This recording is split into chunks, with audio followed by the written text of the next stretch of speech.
Ayan, ang aking maraming siling manghang. Manghang to. Kunti lang kaya ilagay ko nito.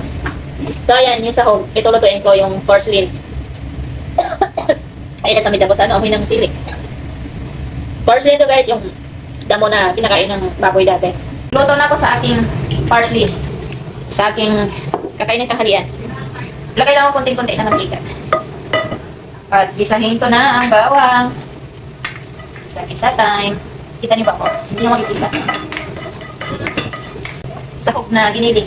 Manok. Timplahan ko lang siya ng asin. Konting asin. Saka paminta. Marami ang paminta maglagay guys. Kasi ang paminta ay meron siyang anti-cancer. Kaya maganda maggamit ng paminta. Madami ilagay mo sa paminta. Dahil maganda rin ang benefit sa paminta. Yan. Ang aking simpleng recipe. Ito na siya guys. Magtanggal ako ng konti. Amuin ko lang siya. Itlog. Yan. Itlog. Na natin ulit guys. Yan. Lutuin siya. Yung egg. Yan. Isang egg lang yan. Durugin ko lang siya ng ganyan. Carrots. Yan. I-check ko na guys ang aking ginisang carrots. Yan. Luto na yan.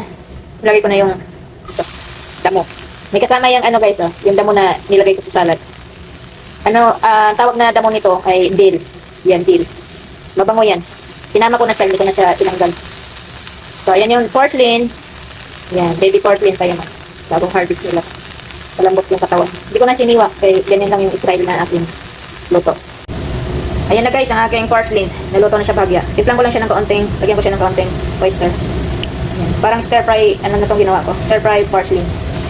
Hindi na siya salad style. Ginawa ko na lang siyang stir fry. I-try ko siya kung anong lasa sa stir fry na porcelain. Kasi ito karaniwan ginagawang salad. Wala siyang tubig, ganyan lang siya. So, takpan ko ulit.